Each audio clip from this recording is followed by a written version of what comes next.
The state of New York owes the New York City Department of Education $1.4 billion. $1.4 billion. That's important.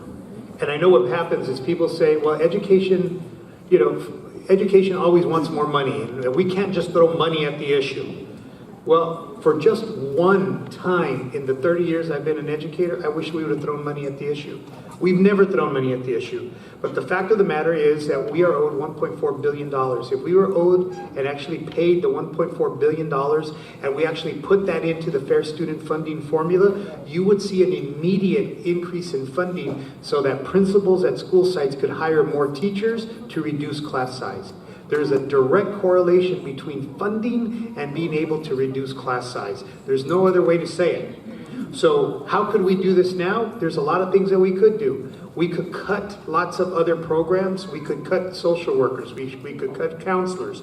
And by the way, I'm not advocating for that. In fact, I think we need to hire more counselors and we need to have more social workers. But what could we do? You could get rid of a lot of those positions that don't necessarily have to do with class size.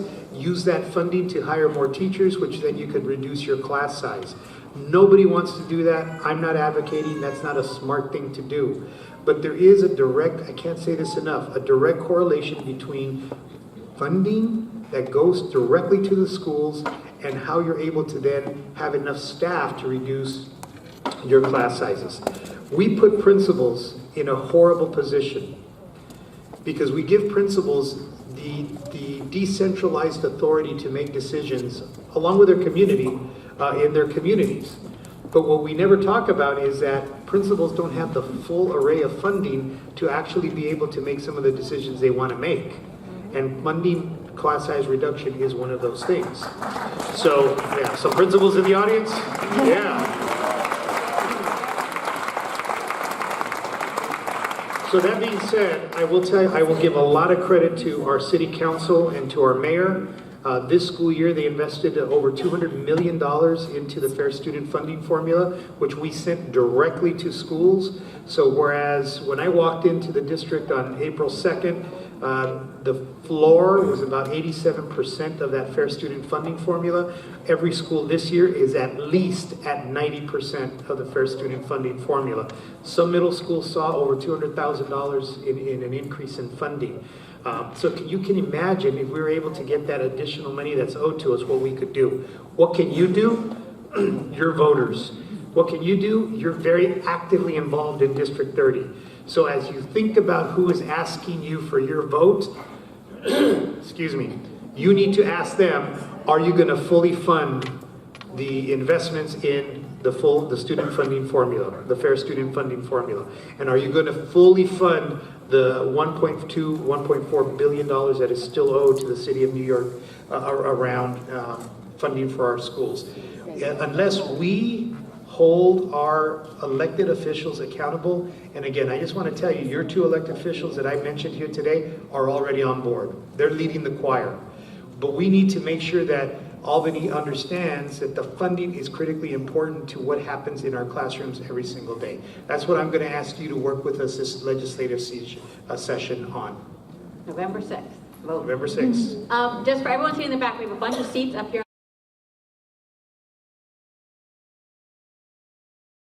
Math and Keep it real with you. When I was sworn in as the Chancellor of Education for the New York City Department of Education, I raised my right hand and I swore to follow the law and the Constitution of the United States and the state of New York and all of the laws pertaining to education. The law, la ley, in New York City, in New York State, says that we have to administer the state exams. Now, there's a lot of things that we can do about influencing what that state exam looks like. A lot of stuff has been done. It used to be 3 days, now it's 2 days. Teachers didn't have a voice in what those questions were or whether it was aligned to the state standards. We've had teachers now actually weigh in and actually have some voice in what those tests look like. Are they perfect? No, but they're much better than what they were. We used to have a time limit on what the time students had to complete those exams. They no longer have a time limit. So there's been some progress. But I want to be really clear, like there are a lot of very passionate parents out there that are like really, really dedicated email writers to me telling me just refuse to give the test. I'm not going to break the law. I'm sorry. We have to do it.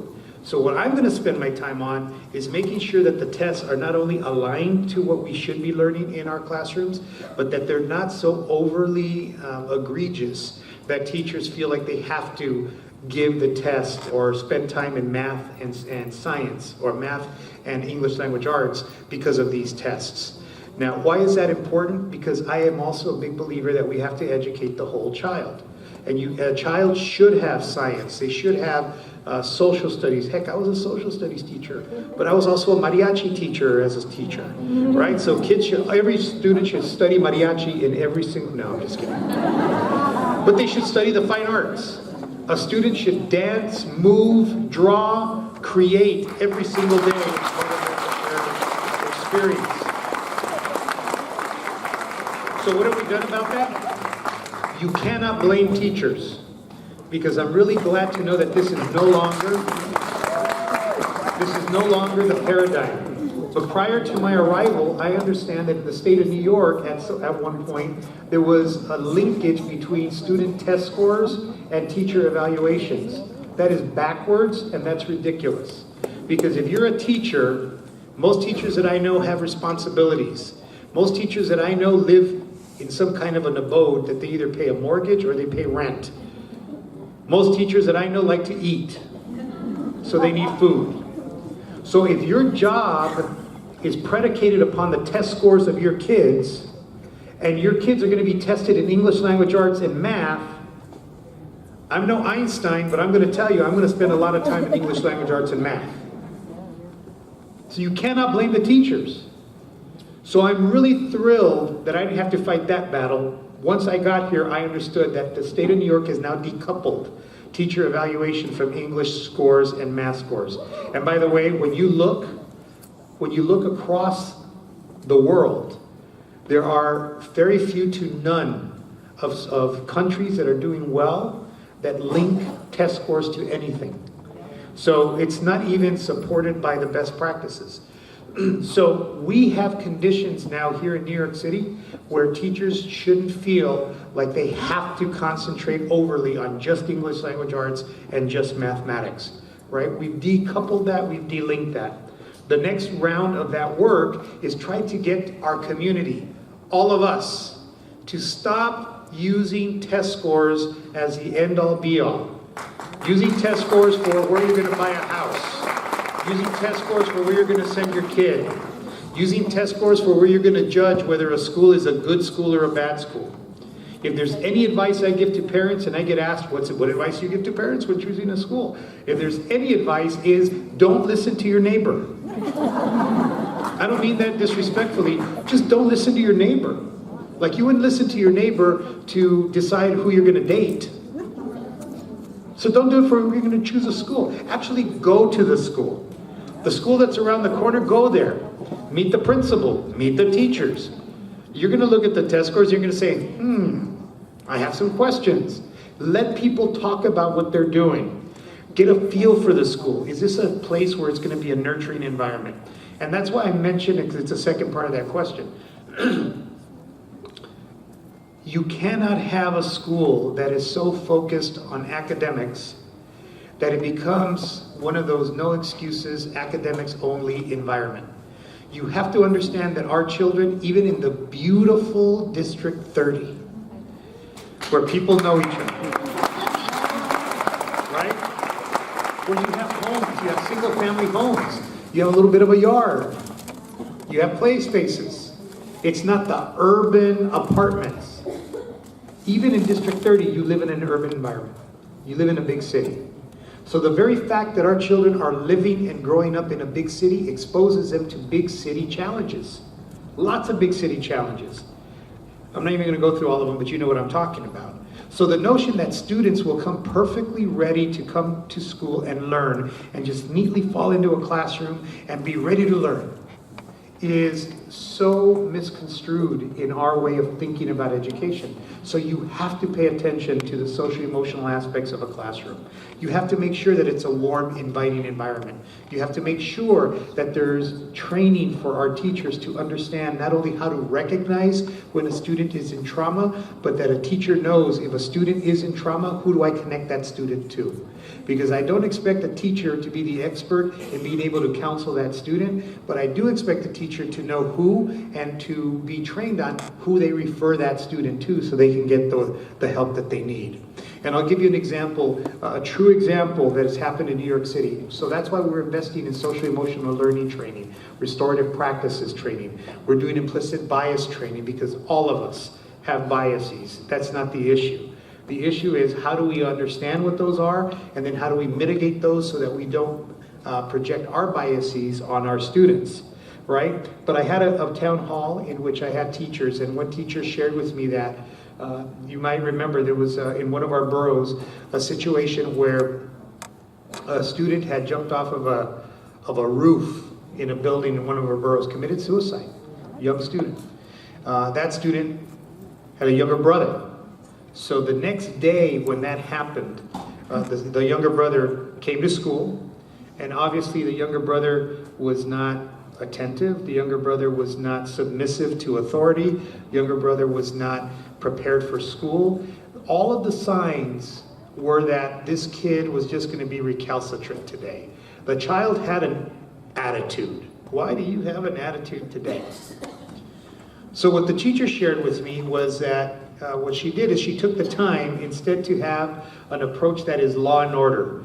You're not sitting down, you're not taking out your materials, you're not behaving, you're not answering my questions. Law and order, follow the rules. Instead took a love and compassion approach and said, come here. What's going on? You're not yourself today.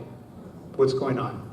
And it's when this teacher found out that his older sister had just killed herself the night before, and that he had been up all night, and that the family's in turmoil, and the family still felt that even in the midst of all of that tragedy and trauma, the best place for that child was not at home, but at school, where they knew that child was going to be loved and taken care of.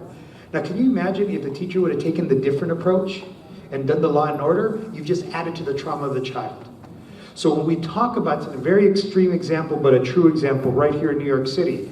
But when I talk about that, it illustrates why it's so important that we create conditions in our schools where students feel accepted, they feel validated, they feel at home.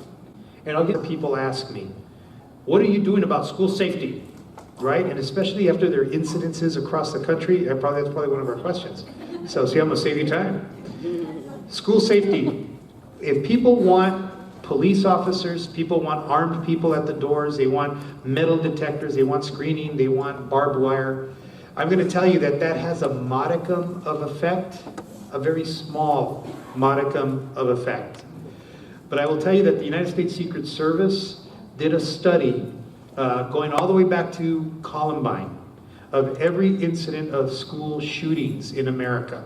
And what they found is in that study, in every incidence of a school shooting, they didn't include the most recent one in Florida, but based on what we know now, it would have probably had the same findings as this study. In every incident of a school shooting, somebody on that campus knew what was going to happen. Somebody suspected it, somebody was told about it, somebody thought about it. They even highlight an incident in Alaska where a group of friends of this shooter had told them, tomorrow morning, I'm going to come in and shoot up the place. These kids actually came to school early, and on the second floor, they had like a little veranda with a rail. They came early and brought their coffee and just stood there to see, right, is he really going to do it? And sure enough, he did it. So why am I telling you this story? Because there is not a metal detector, there's not barbed wire enough, unless you want our schools to look like prisons, that can protect you against that. But what the Secret Service found was probably the most effective deterrent to school violence is to create environments in schools that students feel safe, They feel welcomed, they feel validated, and they know that there's an adult, a trusted adult that they can go to when they see something, they suspect something, they hear something, and that they know it will be followed up on and it will be anonymous. So if you can do those three things, safe environment, trusted adults, anonymity for the reporting of what those things do, what those things are, then you will create an environment where the entire student body now is mutually responsible for each other's safety. If I hear something, I'm going to say something. If I know something, I'm going to make sure somebody knows about it. And one of the things that people always ask me when I talk about that, somebody will always say to me, well, do you have the data to show that that's really true? Well, how do you prove something that didn't happen? It's really hard.